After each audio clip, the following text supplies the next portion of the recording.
नमस्कार शेतकरी बंधू आणि भगिनींनो, आपण बातम्यात पाहतो आहे, पेपरमध्ये पाहतोय, वेगवेगळ्या यूट्यूब चॅनलवर पाहतोय की यावर्षी अल्निनोचा प्रभाव हा मान्सूनवर राहू शकतो आणि पावसाचं प्रमाण कमी होऊ शकतं। त्यामुळे अनेक शेतकऱ्यांच्या मनामध्ये खूप समस्या निर्माण झाल्या आहेत किंवा नेमका पाऊस किती पडेल, दुष्काळ पडेल का, जर पाऊस कमी पडेल तर आपण अशा वेळेस काय उपाययोजना केल्या पाहिजे आणि त्यासाठीच हा स्पेशल व्हिडिओ बनवलेला आहे। मंडळी, अल्निनो काही हा पहिल्याच वेळेस येतोय असं नाही, साधारणतः 4-5 वर्षात एकदा अल्निनोचं वर्ष असतं। यापूर्वी अनेक वर्ष हा अल्निनो येऊन गेलेला आहे।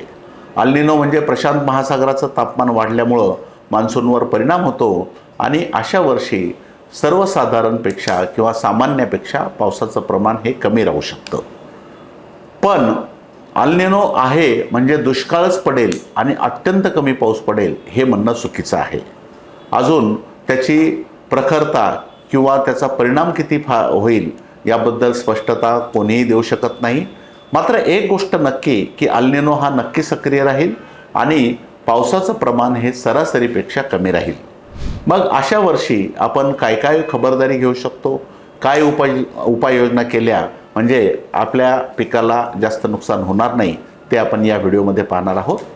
सर्वप्रथम जेव्हा पावसाचं वर्ष कमी असतं किंवा 2 पावसात खंड जास्त असतो किंवा अल्निनोचं वर्ष असते, अशा वर्षामध्ये आपल्याला सर्वाधिक काळजी घ्यायची आहे ते म्हणजे पडलेल्या पावसाचा प्रत्येक थेंब आपल्या जमिनीत मुरेल याची काळजी घ्यायची।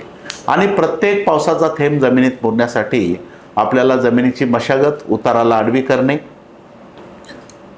पेरणीसुद्धा उताराला आडवी करणे, त्याहीपेक्षा महत्त्वाचं जर आपण करू शकलात तर बेडवर लागवड करा, ते बेडसुद्धा उताराला आडवे करा किंवा बेडवर लागवड शक्य नसेल तर BBF पद्धतीनं आपण पेरणी करा, तीसुद्धा उताराला आडवी करा। उताराला आडवी मशागत, पेरणी किंवा लागवड हे करण्याचं कारण म्हणजे पावसाचं पाणी हे वाहून जाणार नाही, जास्तीत जास्त पाणी सरीमध्ये मुरेल आणि सरीमध्ये पाणी मुरल्यामुळं आपल्याला तिथे ओलावा जास्त काळ टिकून राहील। त्यामुळं पावसात खंड जरी पडला तरी पारंपरिक पेरणीपेक्षा उताराला आडवी पेरणी किंवा BBFची पेरणी किंवा बेड उताराला आडवे करून लागवड केली तर निश्चितच पावसातला खंड सहन करण्याची ताकद ते किंवा तेवढा ओलावा त्या जमिनीमध्ये राहू शकतो। ही अत्यंत महत्त्वाची पहिली गोष्ट आहे। दुसरी महत्त्वाची गोष्ट म्हणजे आपण सोयाबीनसारख्या पिकाला बीज प्रक्रिया अवश्य करा, कारण जेव्हा पावसाचे खंड पडतो त्यातल्या त्यात पेरणी झाल्यानंतर जेव्हा पावसाचा खंड पडतो तेव्हा या सोयाबीनवर खोडकिडा आणि चक्रीभुंगा या किडीचा प्रादुर्भाव प्रामुख्याने वाढतो आणि तिथं खूप मोठं नुकसान होऊ शकतं।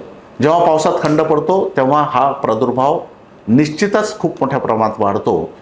त्यामुळं यावर्षी आपण सोयाबीनला अवश्य बीज प्रक्रिया करा। त्या बीज प्रक्रियेमध्ये खोडमाशी चक्रभुंग्याला अटकाव करण्यासाठी व सुरुवातीची वाढ सुदृढ व्हावी यासाठी प्रति किलो बियाण्याला 5 मिली रिहांश आणि बुरशीनाशकामध्ये 3 मिली जोरमेट हे आपण अवश्य लावा प्रति किलो बियाण्याला।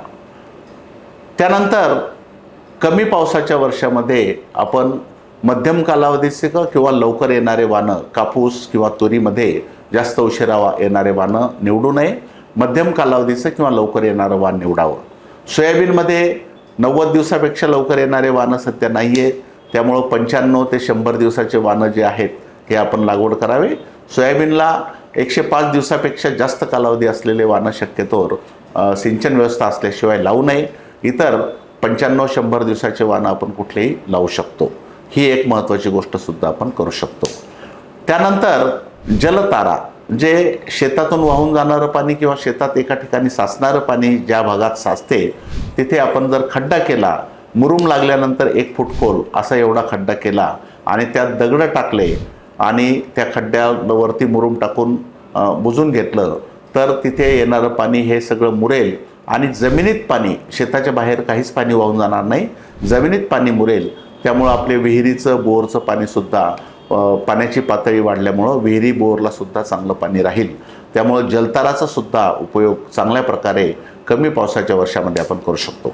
तर मंडळी, घाबरून न जाता किंवा फार चिंता न करता, फार वेगवेगळे दुष्काळाचे व्हिडिओ न पाहता जर पडलाच किंवा कमी पाऊस पडला तर आपण काय उपाययोजना केल्या पाहिजे त्या आपण करणं गरजेचं आहे. खरीप हंगामाच्या तुम्हाला भरपूर शुभेच्छा देतो. धन्यवाद.